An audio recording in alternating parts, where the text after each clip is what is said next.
আসসালামু আলাইকুম সবাই কেমন আছেন? আশা করি আল্লাহর রহমতে ভালো আছেন। আজকে আমি আপনাদেরকে কাপ পুডিং করে দেখাবো এবং সহজে আপনারা বাসায় তৈরি করতে পারবেন এই কাপ পুডিং। চাইলে কিন্তু এই কাপ পুডিং তৈরি করে আপনারা বিজনেসও করতে পারেন। আমি চুলার উপরে একটি পাতিলের মধ্যে 1 লিটার তরল দুধ বসিয়ে দিয়েছি। অবশ্য তরল দুধটা হতে হবে ফুল মিল্ক তরল দুধ। অনেকে আছে এমনি দুধ দিয়ে বসায়, এর জন্য হয় না।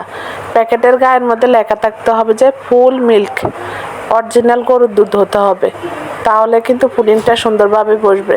আর এইভাবে নাড়তে থাকতে হবে, যখন বলক উঠে যাবে বা ফুটে উঠবে তখন এভাবে নাড়তে হবে যেন সর না বসে দুধের মধ্যে। আমি একটি গ্লাসের মধ্যে কিছুটা ঠান্ডা দুধ রেখে দিয়েছিলাম। এটার মধ্যে সামান্য কিছু কর্নফ্লাওয়ার দিয়ে দিব, 1 টেবিল চামচ পরিমাণ, অথবা 4 চামচ হলে হবে, সেটার 1 চামচ দিয়ে দিবেন, তাহলে পুডিংটা সুন্দরভাবে বসবে। আমি 1 চামচ ব্যবহার করব ঠান্ডা দুধের মধ্যে, আবার কিন্তু গরম দুধে দিতে যাবেন না, তাহলে দলা পেকে যাবে, অথবা চাক যাকে বলে চাক হয়ে যাবে, তাহলে আবার পুডিং সুন্দর হবে না। এই যে আমি এই কর্নফ্লাওয়ারটা ব্যবহার করেছি, আপনারা যে কোনো ব্র্যান্ডেরটা ব্যবহার করতে পারেন, সমস্যা নাই। এবারে কর্নফ্লাওয়ারের ঠান্ডা দুধগুলা গরম দুধের মধ্যে ঢেলে দিব।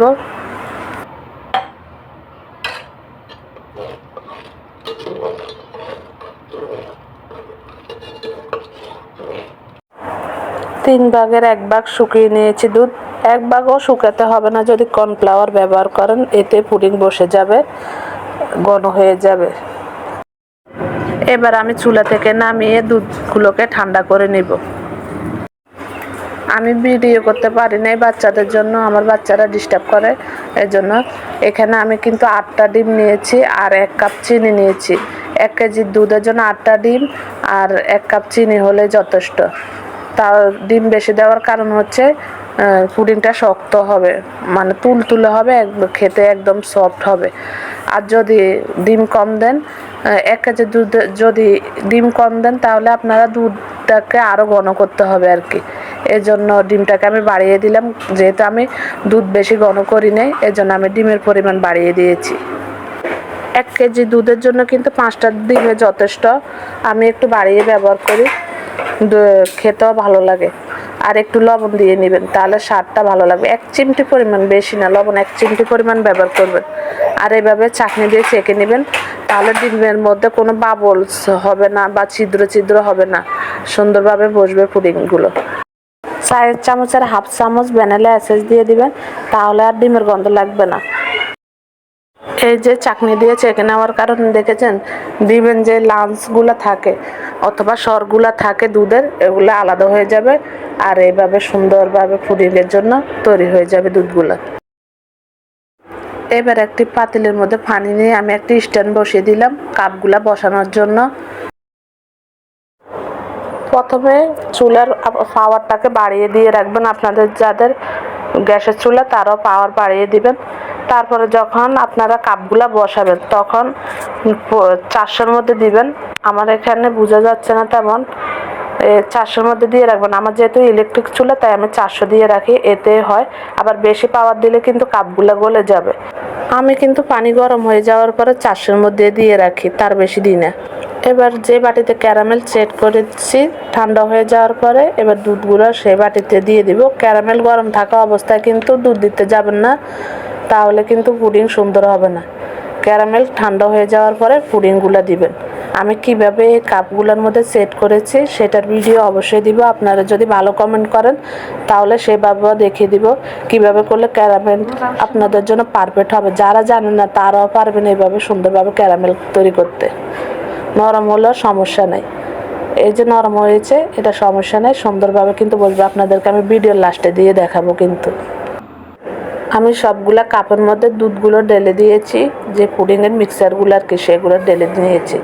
এভাবে ঢেলে নেওয়ার পরে আমি ফয়েল পেপার দিয়ে এগুলাকে ঢেকে দিব। ইতিমধ্যে আমি অনেকগুলো চুলার উপর বসিয়ে দিয়েছি। আমার পানিটা বেশি গরম হয়ে গেছে তাই আমি একটু চুলাটাকে কমিয়ে রেখেছি। সবগুলো দেওয়ার পরে আবার 400-র মধ্যে দিয়ে দিব। পুডিংয়ের পাটিগুলো আস্তে ধীরে সুন্দরভাবে বসাবেন। যদি বাঁকা হয়ে যায় তাহলে কিন্তু পড়ে যাওয়ার সম্ভাবনা থাকে, তাহলে কিন্তু পুডিং নষ্ট হয়ে যাবে পড়ে গিয়ে। সুন্দরভাবে আস্তে ধীরে বসাবেন। সুন্দরভাবে কাপগুলা পাতিলের ভিতরে বসানোর পরে পাতিলের মাপে মাপে একটি ঢাকনা দিয়ে দিবেন।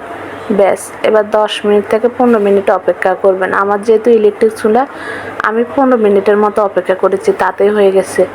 আপনাদের যদি গ্যাসের চুলা হয়, অবশ্যই আপনারা মিডিয়াম, একদম লো মিডিয়াম আঁচে দিয়ে রাখবেন। আর যদি স্টিলের বাটির মধ্যে তৈরি করেন, বড় স্টিলের বাটি, তাহলে আপনারা মিডিয়াম আঁচে দিয়ে রাখবেন। 35 মিনিটের ভিতরে অবশ্য হয়ে যাবে।